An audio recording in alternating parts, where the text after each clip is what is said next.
Assalamualaikum warahmatullahi wabarakatuh.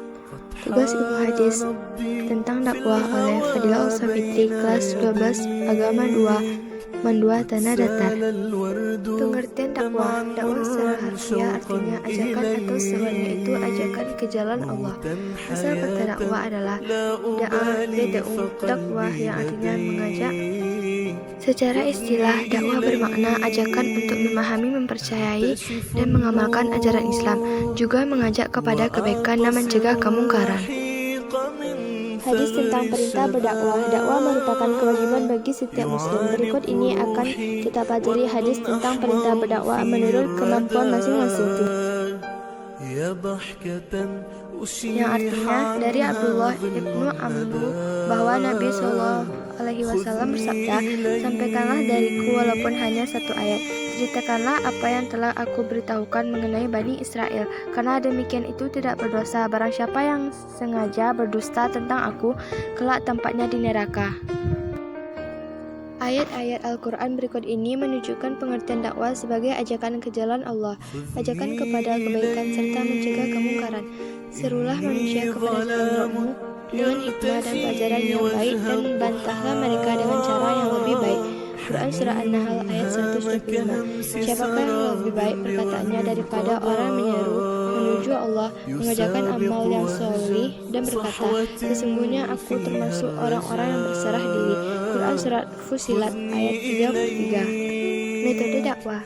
Yang pertama, dakwah fardiyah, yaitu dakwah yang dilaksanakan oleh pribadi kaum muslim dengan cara komunikasi antar pribadi on the one, seseorang kepada orang lain, satu orang, atau seseorang kepada beberapa orang dalam jumlah yang kecil dan terbatas. Yang kedua, dakwah ammah, yaitu metode dakwah yang umum dilakukan oleh seorang juru dakwah, ustadz atau ulama, biasanya berupa komunikasi lisan, pidato, ceramah, tausiah, khutbah yang ditujukan kepada orang banyak.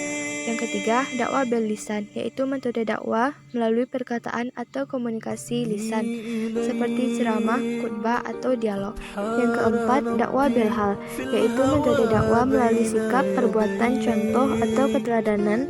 Misalnya, segera mendirikan sholat begitu terdengar azan membantu kaum duafa. Yang kelima, dakwah bitadwin, yaitu metode dakwah melalui tulisan seperti menulis artikel, buku, menulis di blog atau di media sosial, dan lain-lain. Yang keenam, dakwah bil hikmah.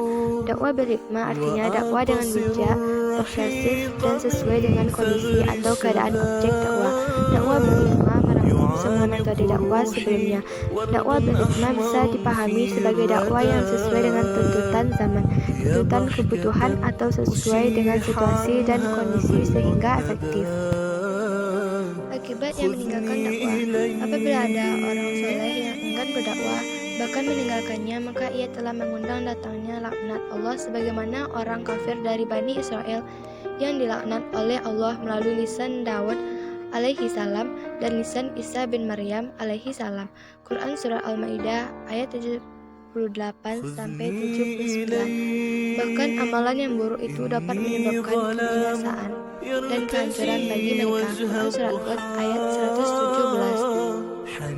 Lebih jauh lagi, siksa dan azab yang ditimpakan kepada orang yang berdosa dapat pula menimpa kepada orang solih yang meninggalkan dakwah. Quran Surah Al-Anfal ayat 5. Sehingga pada saat itu tidak bermanfaat lagi doa-doa yang dipanjatkan untuk menyelamatkan diri mereka.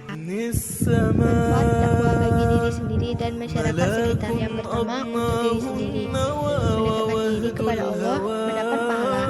Untuk masyarakat, menambah pengetahuan, mencegah kemungkaran.